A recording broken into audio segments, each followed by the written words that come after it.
devoir de veiller à ce que les enquêtes soient menées de manière rapide et impartiale et veille à ce que l'on examine dans quelle mesure les accusations sont justifiées ou pas. Il faut que le procédure judiciaire se poursuive et qu'il n'y ait pas d'atermoiement. Nous continuerons de suivre de très près le cas des défenseurs de l'opposition politique, Leopoldo Lopez et les 4 étudiants qui ont été détenus au même moment et interpellés au même moment. L'Union européenne entend intensifier son dialogue avec le Venezuela au niveau régional et au niveau bilatéral et au nom d'une amitié réelle et qui doit nous amener à faire en sorte que les progrès soient à nouveau au rendez-vous pour le Venezuela. Mais tout cela ne peut passer que par un dialogue inclusif basé sur le respect des droits de l'homme et sur la liberté d'expression. Seul le dialogue pourra garantir la réconciliation sur l'ensemble de l'éventail politique vénézuélien. Je vous remercie de votre attention. Merci. Avec l'intervention du représentant du Conseil, nous clôturons ce débat. L'adoption de la résolution aura lieu après ce débat. J'ai rappelé aux députés qui ont demandé la parole et qui n'ont pas pu cependant intervenir à cause de l'heure. L'article 62.2 prévoit que vous puissiez le faire par écrit. Je vous remercie pour votre compréhension. Nous passons maintenant au point suivant de l'ordre du jour qui porte sur la Mauritanie et plus particulièrement sur le cas de Biram Dar Abeid. Je donne la parole à Madame Lochbihler. Je vous remercie, Monsieur le Président. Chers collègues,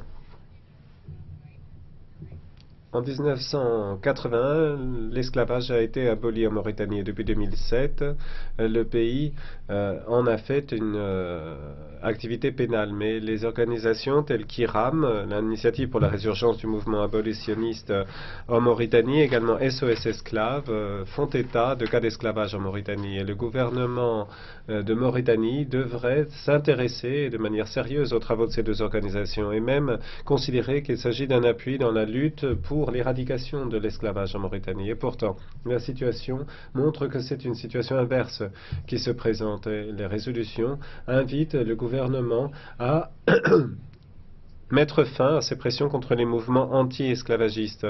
Et nous exigeons que les activistes qui ont été mis en détention récemment, notamment Biram Dar Abeid, soient mis en liberté. L'esclavage doit être éradiqué en Mauritanie et pour cela, il faut également lutter contre la pauvreté des esclaves en Mauritanie. Et le groupe Al-Haratin doit pouvoir conserver le droit d'avoir des terres sur lesquelles ils travaillent et ils cultivent depuis des générations. Le gouvernement de Mauritanie est invité à y œuvrer de manière active et les entreprises internationales qui exercent leurs activités en Mauritanie doivent également veiller à ce qu'il n'y ait pas de travail forcé ou de travail d'enfants dans leurs entreprises. Et c'est là, bien entendu, le devoir de l'Union européenne de garantir qu'en aucune manière, dans les relations commerciales avec la Mauritanie par exemple, même lorsqu'elles sont indirectes, l'on tolère l'esclavage. Je vous remercie. Gracias. Merci beaucoup. Monsieur Preda. Monsieur le Président. Mulțumesc, domnule președinte. Aujourd'hui de la Mauritanie et de Biram Dar Abeid, c'est pas simple pour moi. C'est vrai que j'ai proposé ce sujet et c'est pas simple parce que, à la différence d'autres sujets dont on a traité ici, j'ai rencontré à plusieurs reprises Biram Dar Abeid, qui est un militant engagé dans la lutte anti-esclavage en Mauritanie. Donc j'ai un peu d'émotion en traitant de ce cas ici et je demande d'une manière très claire et forte aux autorités mauritaniennes de libérer cet homme qui se bat pour le bien de son pays. D'une manière plus générale, je crois que la Mauritanie doit sortir de cette logique de négation d'une réalité qui est très pesante et il faut qu'elle assume les séquelles de l'esclavage, qu'elle traite dans les plus brefs délais ces questions-là pour permettre au peuple mauritanien une meilleure vie. Merci infiniment. Gracias. Señora Monsieur Cicnacka. Ďakujem veľmi pekne. Aj napriek tomu, že sa píše rok 2014, existuje... Merci beaucoup. En 2014, nous avons ici un État qui est aux prises avec un esclavage moderne, une version moderne de l'esclavage. Il s'agit vraiment d'esclaves. Il y a de véritables seigneurs qui décident de leur vie et de leur mort. Et je condamne très sévèrement telle situation. Je condamne de telles pratiques. La législation de la Mauritanie l'interdit également. J'exige du gouvernement de Mauritanie de remettre en liberté le militant anti-esclavagiste Biram Dar Abeid. Si il devait être condamné dans un procès légitime, ce serait un coup dur imposé au mouvement de lutte contre l'esclavage. Les lois existent dans le pays et je tiens à déclarer ici qu'il n'y a pas d'intérêt économique qui doivent l'emporter sur nos préoccupations en matière de droits de l'homme. Monsieur Weinholzer. Certains d'entre nous, au cours de ces dernières années, ont eu l'occasion de voir le travail de militants luttant contre l'esclavage, un esclavage qui a été aboli officiellement, mais qui continue d'être pratiqué. De nombreux anciens esclaves militent pour le respect des droits de l'homme et un État de Mauritanie moderne, respectant l'État de droit. Des campagnes d'information ont été menées et Biram Dar Abeid a été interné du fait justement de cette campagne. Il appartient à une organisation qui est déclarée comme étant illégale et il pourrait même être condamné à mort. Il faut par conséquent que nous mettions tout en œuvre afin que toutes ces personnes internées illégalement soient mises en liberté dans les plus brefs délais. Il faut que la Mauritanie honore ses engagements liés aux traités internationaux qu'elle a signés. J'espère que le dialogue avec le gouvernement mauritanien nous permettra de mettre enfin un terme à cette situation. Gracias. Merci. Monsieur Corrao. Merci beaucoup, Monsieur le Président. D'après un récent rapport d'Amnesty International, la Mauritanie, qui est un pays très pauvre, de 3,5 millions d'habitants, on estime qu'il y a 700 000 personnes qui vivent sous la dépendance d'un patron et l'esclavage est encore une atroce réalité. Il y a plusieurs types domestiques, le travail non rétribué ou les enfants qui sont violés sexuellement, maltraités depuis la naissance et utilisés comme esclaves parce qu'ils sont simplement enfants d'esclaves. Être esclave en Mauritanie, ça veut dire naître esclave, propriété d'un patron blanc et la situation d'aujourd'hui est plus grave qu'auparavant. Des êtres humains sont complètement étouffés dans leurs activités. 9 activistes ont été récemment arrêtés, transférés à Rosso avec parmi eux cette espèce de Mandela mauritanien qui est Biram Dar Abeid et la simple faute qu'ils ont commise, c'est de lutter contre l'esclavage et nous demandons que l'on relâche tous les prisonniers de conscience. Merci, Monsieur Deprez. Oui, Monsieur le Président. Au nom du groupe ADLE, je tiens à exprimer publiquement notre soutien à cette résolution en ce qu'elle appelle à la libération immédiate de M. Abeid et des militants abolitionnistes et qu'elle condamne sans équivoque l'esclavage qui continue à être pratiqué en Mauritanie. Je regrette néanmoins, suite à l'opposition des représentants des deux grands groupes, l'absence dans cette résolution de plusieurs paragraphes que nous avions demandés. Nous avions proposé un paragraphe demandant au gouvernement mauritanien de signer et de ratifier le protocole portant statut de la Cour africaine de justice et des droits de l'homme. Refusé. Nous avions demandé un paragraphe demandant à la Commission d'engager un dialogue politique avec le gouvernement mauritanien sur le respect des droits de l'homme sur base de l'article 8 des accords de Cotonou. Refusé. Nous avions demandé l'intégration dans cette résolution d'une demande à la Commission pour lancer des consultations formelles conformément à l'article 96 pour toute violation des droits de l'homme. Refusé. Je n'ai pas compris ces refus, Monsieur le Président, qui n'ont été justifiés lors des négociations que nous avons eues par l'argument d'autorité de la taille des groupes, ce qui me semble le plus pénible des arguments. Gracias. Merci. Madame Senra. Merci beaucoup, Monsieur le Président. L'article 4 de la Déclaration universelle des droits humains que nous venons de commémorer ici interdit toute forme d'esclavage.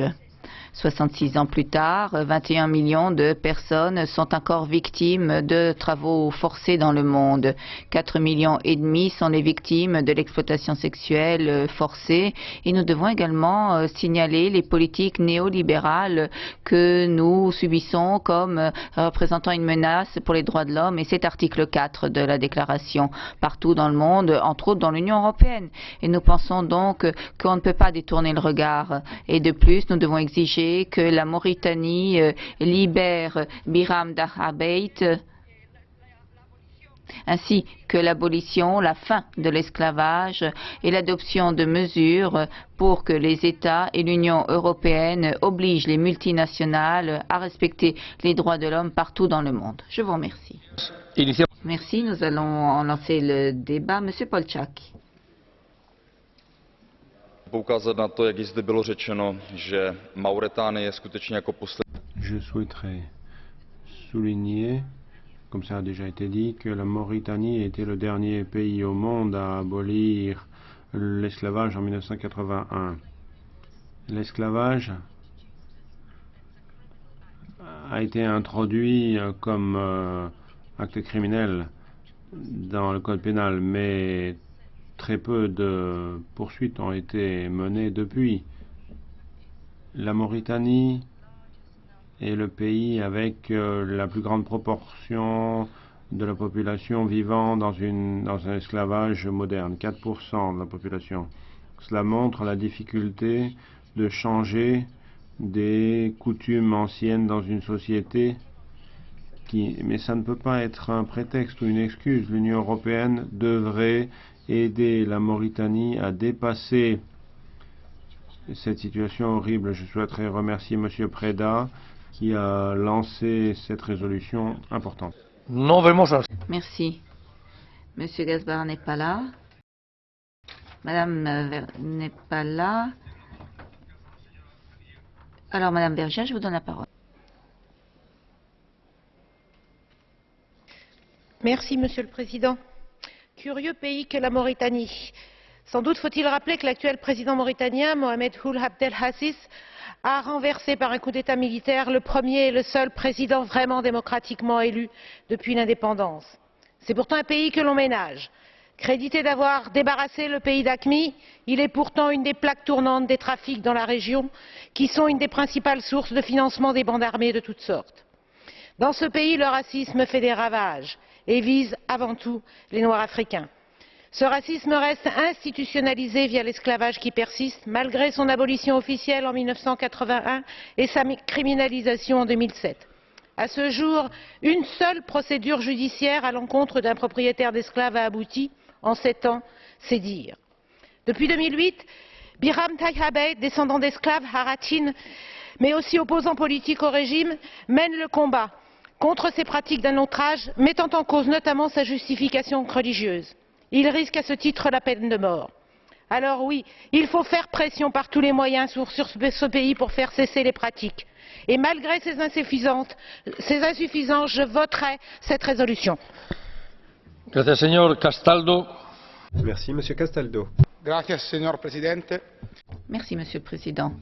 Une fois de plus, Dar Abeid.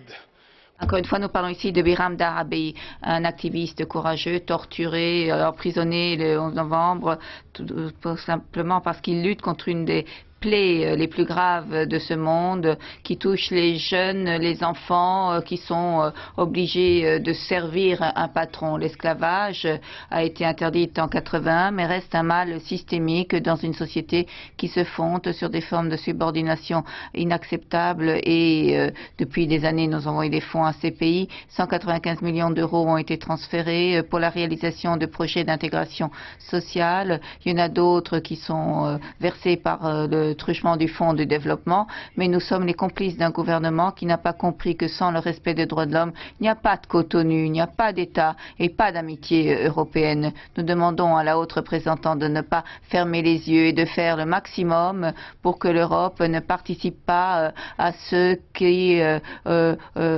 pays qui aujourd'hui, comme en 2012, a arrêté quelqu'un qui défend cette position. Biram Dahabei doit être libéré comme l'ensemble du peuple mauritanien qui doit être libéré. Merci, Monsieur Vitelios. Merci, Monsieur le Président. Il me semble qu'il est impossible de croire qu'au XXIe siècle, 20% de la population mauritanienne est esclave. Le gouvernement du pays accepte cette situation. Et sa réponse au problème a été de mettre en prison Biram Abeid en persécutant les membres de l'association qu'il représente. C'est antidémocratique et on doit condamner fermement ces actes. Mais nous avons vu d'autres pays, comme la Grèce, qui ont vu les autorités élues mettre en prison les dirigeants et les membres d'un parti et des employés de ce parti. Ils ont été mis derrière les barreaux en Grèce. Je le dis, pourquoi? Parce que je pense que cela prouve qu'il y a beaucoup d'hypocrisie dans cette enceinte. On se plaint de ce qui se fait dans d'autres pays alors qu'on le tolère chez nous. Monsieur Venta. Panie Przewodniczący, choć niewolnictwo zniesiono w Mauretanii do... Oui, merci. L'esclavage a été aboli en 1980 en Mauritanie, mais les dispositions d'exécution n'existent pas encore. Et il faut souligner que la Mauritanie donne un caractère héréditaire à cet esclavage. L'Union européenne ne peut pas accepter ces violations des droits de l'homme, surtout lorsque celles-ci se déroulent dans un pays membre des ACP avec lesquels on collabore. Et tout ce qui a été fait jusqu'à présent n'a pas permis de modifier ce statu quo. Ce qui est très important, ce sont les activités des activistes locaux. Donc j'appuie les activités de Biram Dahabei et de tous ceux qui luttent contre cet esclavage. Nous demandons sa libération ainsi que celle des autres activistes et nous demandons à la Mauritanie de mettre fin à l'esclavage pour garantir la démocratie, la stabilité et permettre des relations plus étroites avec l'Union européenne. Merci, Monsieur Kelly.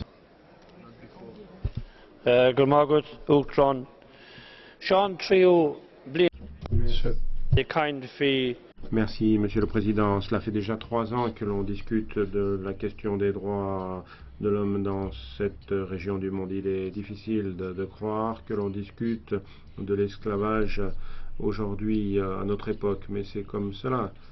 Notamment, il nous faut comprendre que la Mauritanie était le dernier pays au monde à officiellement abolir l'esclavage en 1981. Néanmoins, 33 ans après, on croit qu'il y aurait entre 4 et 20% de la population en état d'esclavage. C'est inacceptable. Et nous devons faire pression sur ce pays pour d'abord respecter les règles et donner une chance aux esclaves pour devenir les propriétaires de leur propre vie, de leur propre terrain. Nous devons faire libérer M. Dahabei. Merci beaucoup. Merci. Nous avons atteint le moment du catch the eye. Il y a plusieurs demandes de parole. Nous ne pourrons pas donner la parole à tous ceux qui l'ont demandé. Et je donne la parole à Madame Oehringer.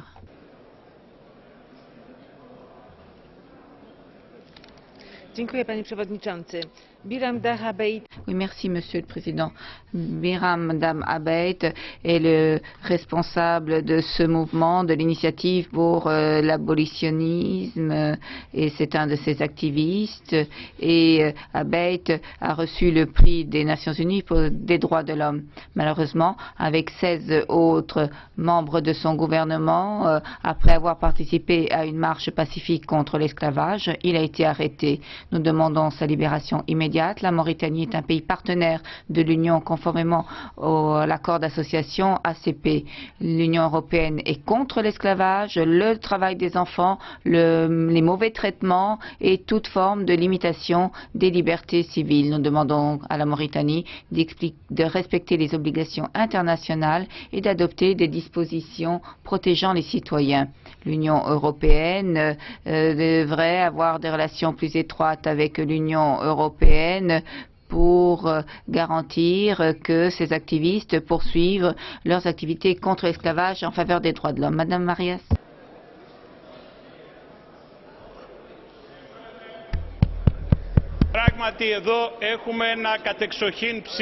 Monsieur le Président, il s'agit d'une résolution portant sur la protection des droits de l'homme.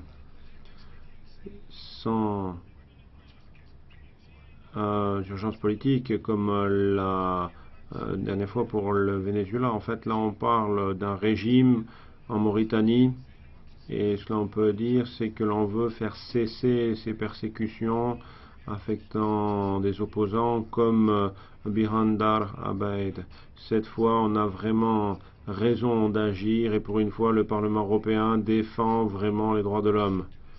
Mais on devrait faire la même chose pour d'autres violations dans l'Union européenne, notamment dans des pays qui souffrent du mémorandum, dans des pays où la Troïka a piétiné les droits des citoyens.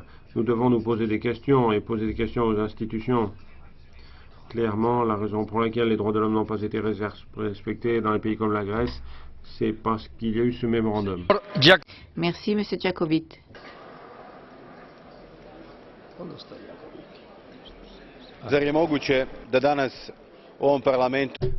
Aujourd'hui, il serait possible qu'ici même, au sein de ce Parlement, l'on discute d'un pays qui est un partenaire. Un pays qui, toutefois, est un pays qui continue de pratiquer l'esclavage. La Mauritanie, mesdames et messieurs, est membre de l'Union pour la Méditerranée, membre par conséquent d'une union que nous avons créée, nous, l'Union européenne, ou à l'initiative de laquelle nous étions. Et je tiens à apporter mon appui express pour cette résolution. Et j'attends de la haute représentante Madame Mogherini qu'elle mette tout en œuvre afin de veiller à ce que les militants soient remis en liberté. Birhandar Abeid est devenu en effet un symbole de la lutte contre un système et surtout de la lutte contre une situation dans laquelle se retrouve 25% de la population de la Mauritanie. Il faut par conséquent que nous soyons très résolus et que nous invitions Madame Mogherini à l'être tout autant. Merci.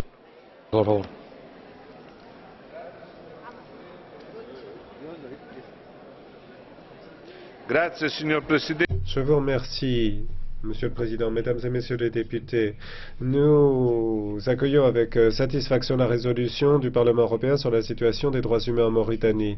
Il s'agit essentiellement du cas Birhandar Abeid, mais également du cas d'autres membres de son organisation, l'IRAM. Nous connaissons bien l'organisation de Biram, défenseur des droits humains en Mauritanie et militant dans la lutte contre l'esclavage, arrêté à maintes reprises du fait de ses convictions et des actions qu'il a menées, et accusé d'apostasie en 2012. L'IRAM, l'initiative pour la résurgence du mouvement abolitionniste en Mauritanie, est une initiative qui a mérité de nombreuses distinctions internationales dans le domaine des droits humains. En tant que responsable politique, il a été candidat aux élections législatives de l'année dernière. Biram a été arrêté et interpellé, ainsi que d'autres membres de l'IRAM, pour trouble à l'ordre public, outrage aux autorités et appartenance à une organisation non reconnue. Tels sont les chefs d'inculpation. Selon le gouvernement, son organisation ne satisfait pas aux droits des Mauritaniens ancrés dans les traditions mauritaniennes Parallèlement, les autorités mauritaniennes déclarent que Biram fait l'objet de procédures judiciaires et qu'il est entre les mains des juges. Et cela nous inquiète beaucoup. Cette interpellation nous intéresse beaucoup et nous invitons les autorités mauritaniennes à agir. Nous sommes en contact avec l'organisation d'Iram, tout comme avec les représentants du gouvernement. Nous essayons de savoir de quelle façon se déroule son internement et nous sommes préoccupés par le fait la procédure traîne en longueur. Les ambassadeurs de l'Union européenne en Mauritanie ont soulevé le cas de Biram Dahabeid avec le Premier ministre immédiatement après son arrestation. D'autres discussions sur le fond ont eu lieu le 15 décembre dans le cadre du dialogue politique prévu par l'accord de Cotonou. À cette occasion, l'Union européenne a rappelé la nécessité de respecter pleinement l'état de droit et les droits personnels de Biram, soulignant que l'égalité et la non-discrimination pour l'ensemble des communautés ethniques et raciales sont un facteur fondamental de l'unité et de la stabilité du pays. L'Union européenne continuera de suivre de très près le cas de Biram Dahabeid et nous continuerons également de nourrir le dialogue avec les autorités et la société civile de Mauritanie afin de veiller à ce que le traitement réservé aux militants soit équitable et impartial.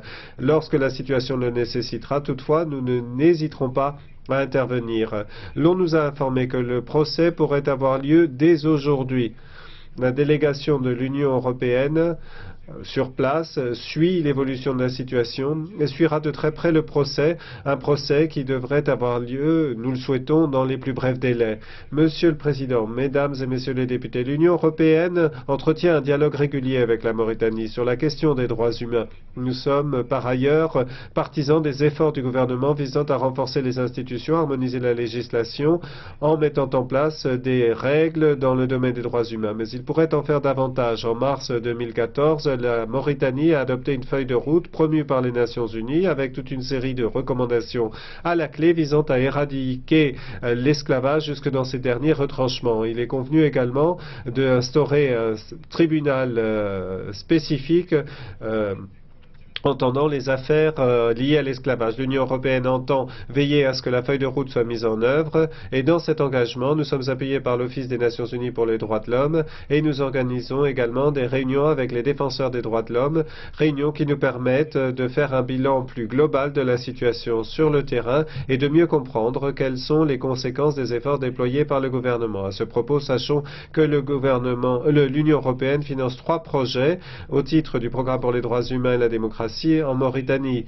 3 projets qui doivent bénéficier aux ONG locales. Le cas de Biram nous rappelle toutefois que nous pourrions en faire bien plus. Mais je peux vous garantir que dans le cadre de dialogue et de notre coopération avec la Mauritanie, la question des droits humains, y compris le problème de l'esclavage et des pratiques existantes encore en Mauritanie, et notamment le cas de Biram Dahabeid et d'autres cas qui éventuellement pourraient émerger à l'avenir, continueront de constituer une priorité pour nos activités et continuera d'être une de nos plus grandes priorités dans le cadre de nos activités diplomatiques. Je vous remercie de votre attention. Merci, Monsieur de la Vedova.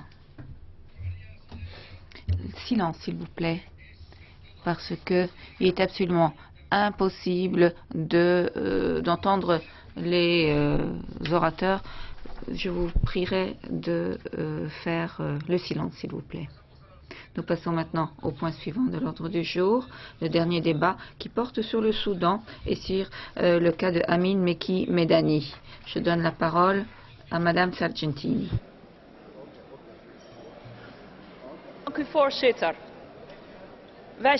Je vous remercie, Monsieur le Président.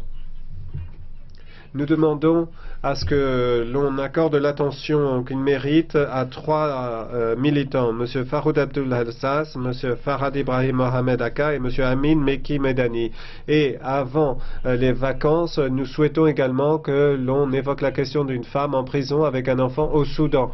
Et nous continuerons de le faire à chaque fois que ce sera nécessaire. Le régime au Soudan n'a strictement aucun respect pour les droits humains. Monsieur Amin Mekki Medani a été interpellé à Khartoum, la capitale du Soudan, alors qu'il revenait d'activités de militantisme dans les campagnes et alors qu'il avait signé une résolution visant à réinstaurer la démocratie au Soudan et à veiller à ce que l'opposition puisse être associée associés aux élections qui devaient avoir lieu. L'opposition a indiqué que les élections du printemps prochain, en avril 2015, ne méritent aucune confiance. Il est très difficile d'examiner la situation dans un pays tel que le Soudan, alors que en permanence les choses partent en vrille et alors que la pression ne cesse d'augmenter du côté des forces gouvernementales. Hier, nous avons parlé du processus de Khartoum, un processus qui permet aux États membres de l'Union européenne